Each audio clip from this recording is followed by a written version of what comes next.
and the city. This is Barbara.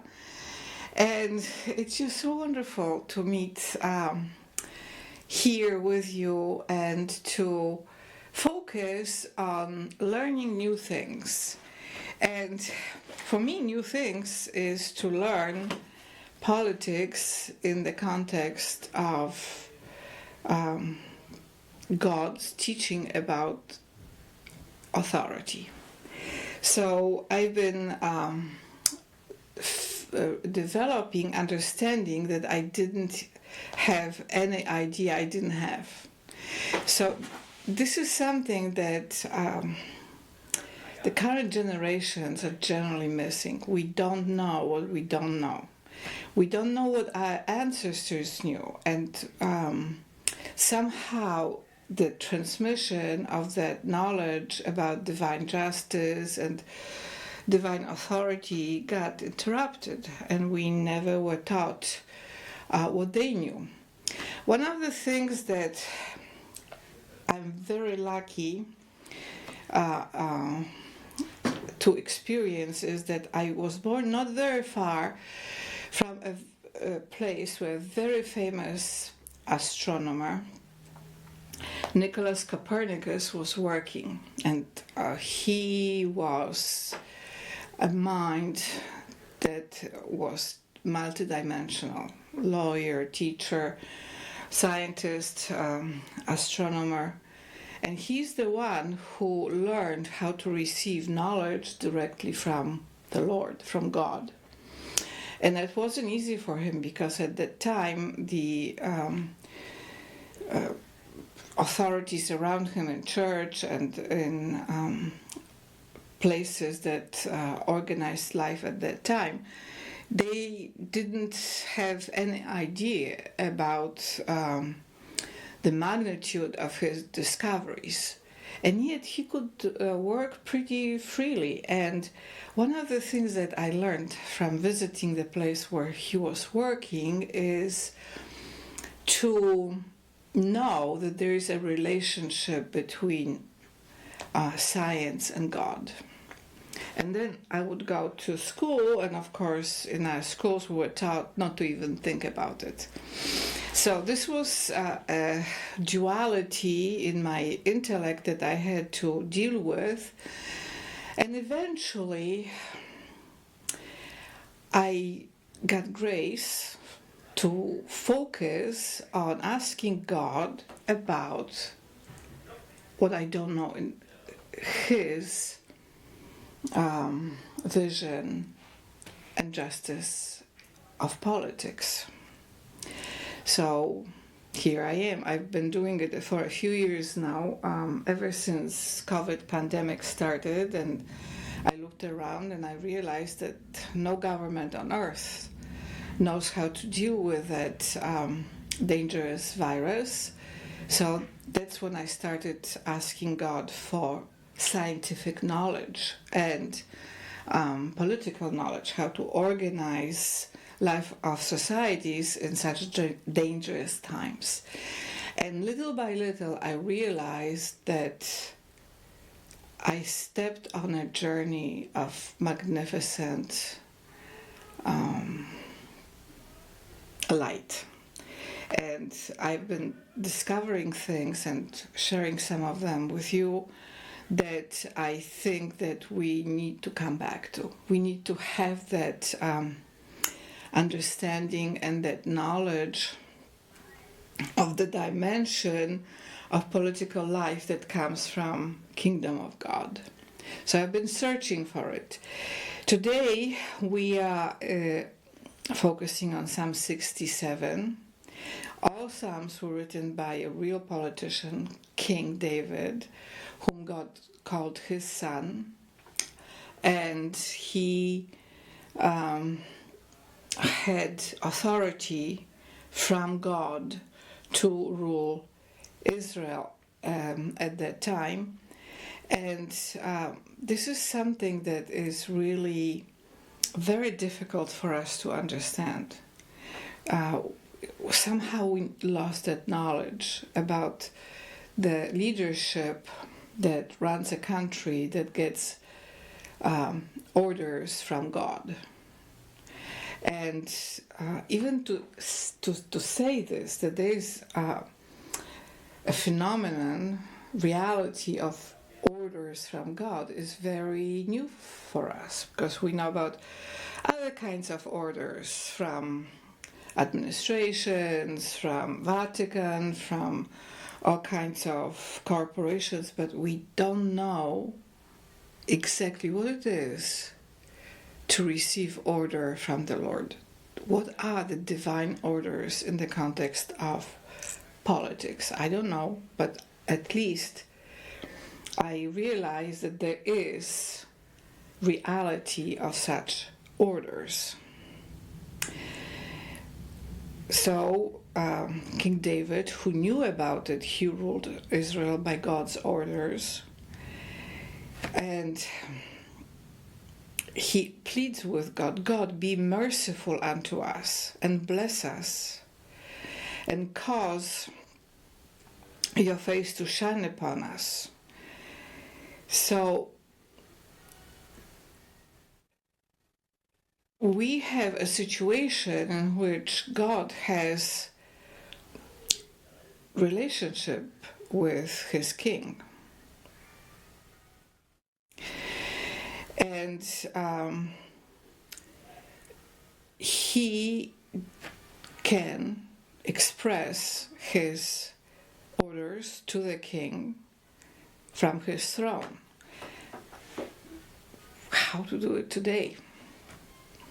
I don't know, but it would be a great thing to have that experience, because I think that we are at the level today in the world that we don't really know how to organize lives in a loving way, in a merciful way, filled with blessings.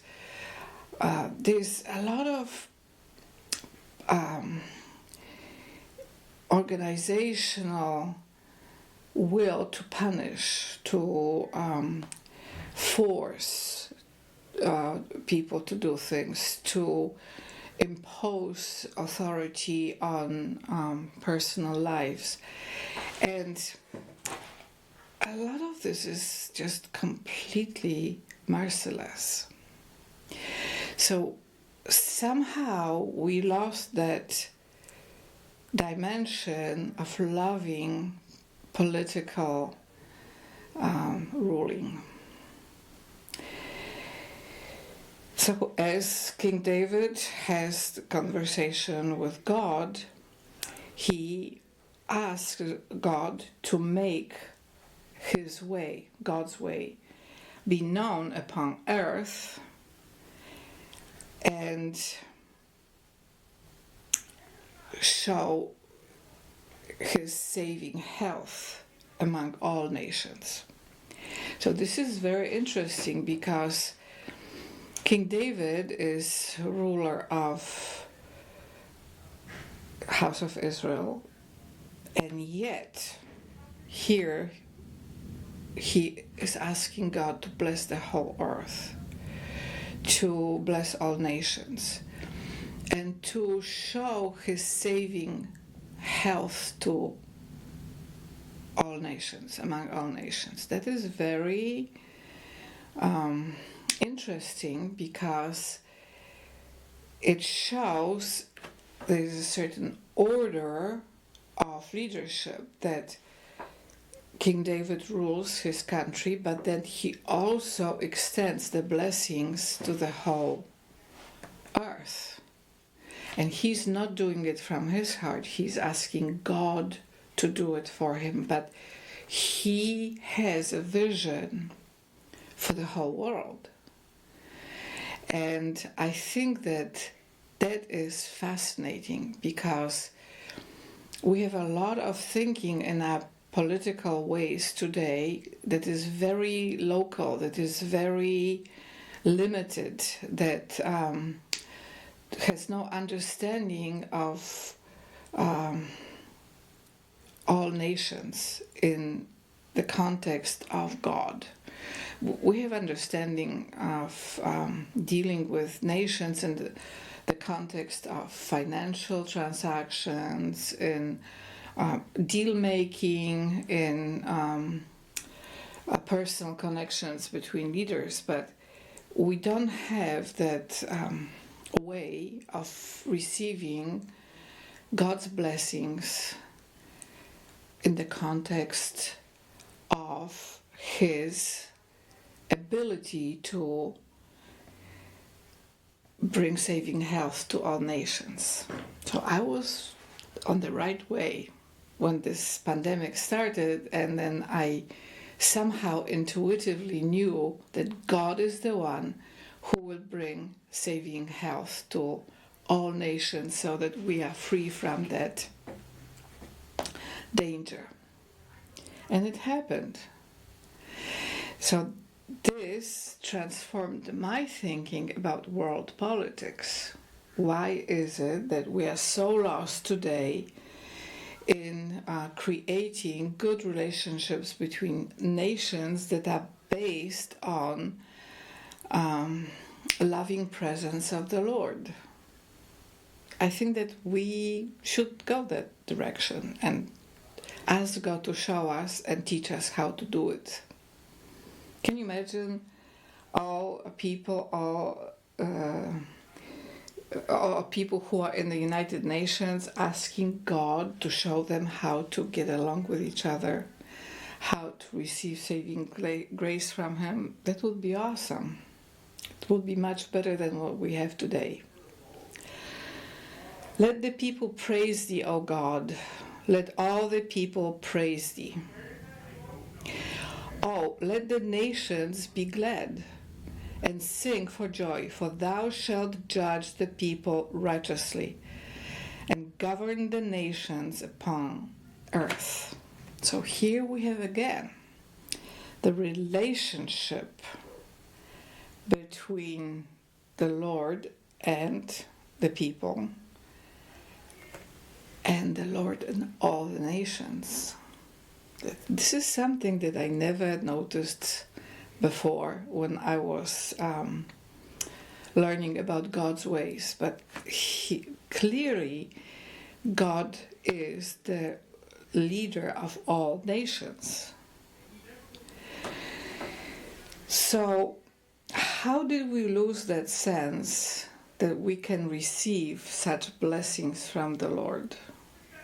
How did we lose our trust in doing it a loving way? Because today we have a lot of hatred. Making relationships between nations based on economic transactions is not a lasting way, because businesses can change, financial ways can change, and then the nations end up hating each other. So the order of things here is that God has His leader, King David, ruling God's house of Israel, and through King David, God is showing His love and government of all nations. So King David's authority becomes then house for all nations. This is very fascinating, and I don't quite yet grasp the whole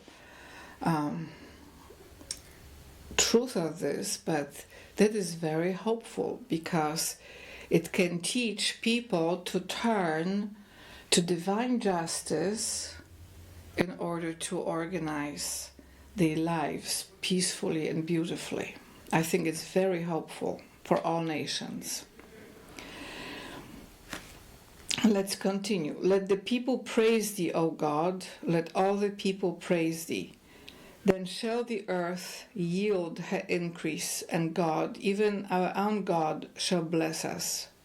He shall bless us, and all the ends of the earth will fear.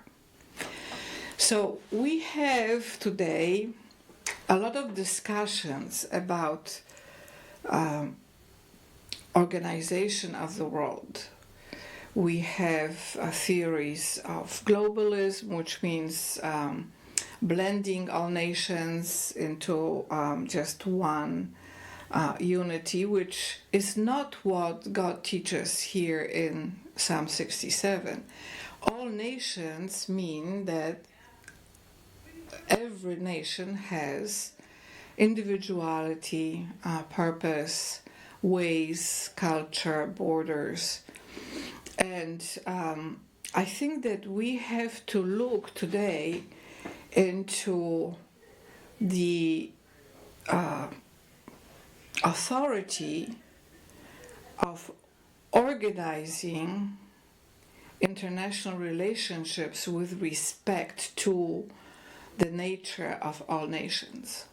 In practice, for instance, we have huge conflict in Europe between Germany, Poland, Ukraine, and Russia. In this context of God ruling all nations, all of those nations would have their own place, their own purpose, their own vision, and knowledge of how to receive good relationships and contacts with those around them. So that would mean that Poles and Russians will stop hating each other and start receiving love from God so that they can know the safety and security of their relationships from power higher than human words. The same between Poland and Germany, between all European countries. Now we have a lot of conflict in international affairs caused by the fact that the world created enormous wealth, hundreds of trillions of dollars of worth. But this wealth is not followed by knowing how to connect it in a loving, blessed way with all nations. So now there's all this wealth, and the countries are lost in how to proceed in moments of conflicts. And there's been a lot of conflicts now developing in economic relationships throughout the whole world. So I think that the way to deal with this is to ask God to show His governing power and authority in all nations around that matter, so that the transfer of wealth for the next generation can happen in a peaceful and wonderful way. And this vision of looking at the world through loving, blessing presence of knowledge that God is interested in us and He wants to bless all nations, is this hope is awesome. And I think that's the way we should go. That's the way I will go, because I think that will create authority in me that I didn't even know is possible to have. And in my personal situation, that would mean miraculous recovery from some bad injuries of a past trauma. So I think that we have an opportunity today in the whole world to know that we don't have to go into World War III. I was injured horribly trying to help end Cold War, World War threat that started during World War II and then ended with Ronald Reagan. But I was horribly injured in that time, so I paid a very high price. And now I'm in a situation when God is teaching me how that Cold War could have been avoided to begin with, how my injuries, my life would have been completely blessed from the start, and I wouldn't have had to go through so much pain and suffering.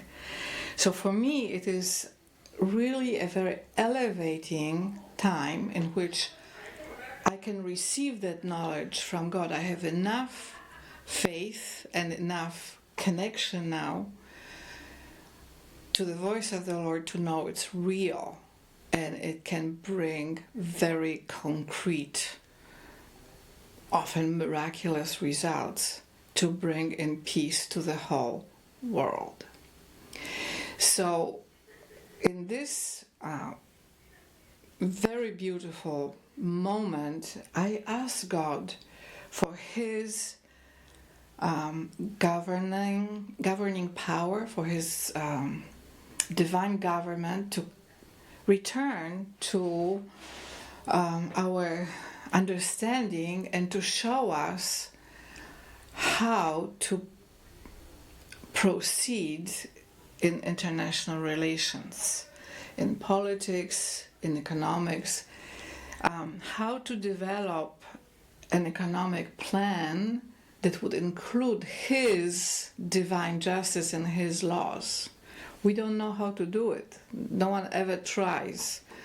Churches stay away from it, synagogues stay away from it, governments totally focused on atheistic ways. So to have God's presence in today's world would be like experiencing difference between a regular phone and a smartphone. So I ask God to show us smart politics from heaven, from Kingdom of God, how to do it, how to communicate, how to connect with each other in the context of all nations. And I think that if we do that, the world will not only be able to receive great love from God, but we will be able in this generation and the coming generations to receive world peace that our ancestors, our parents, grandparents were praying to God to receive. They couldn't get it. They had to go through those world wars and all the traumas connected with this. And then we have the House of Israel that was grounded in a Kingdom of Poland for hundreds of years, and that house was destroyed during World War II. So after World War II, there are so few people left in Poland from Israel that there was just no way to rebuild that house within context of Poland, but it was rebuilt within the context of Middle East, and there is a horrible war there. So I asked God for His government to come to all nations in the Middle East, to restore also House of Israel within the light and authority and power of Poland, because it has had this huge heritage developed there, but also to bring in His light and His governing love to all Middle Eastern countries, to show how to get along with each other, including Israel, and how to receive His blessings and vision of peace, divine peace and divine justice. So I think that would create beauty and majestic way for us to turn our vision to God, receive that saving health, that healing power from God, and knowledge how to proceed to the future, how to live with each other, how to organize societies in ways that He shows us. And I think that would be something that would create within our hearts joy and love of each other that current generations haven't experienced. But we can experience this. I really believe it. So I think that encouraging you to look into God's presence within you would contribute to the world peace, because God talks individually to us, talks to nations, talks to people too, as groups, but also individually, like He talked to King David and King David talked to Him. So I think that that's the direction we should go. It's easy because it's between you and God, God and me. And then see how He brings His authority to us and how He creates plans, like political plans, economic plans. And I would be looking forward to having that knowledge and knowing how to organize current wealth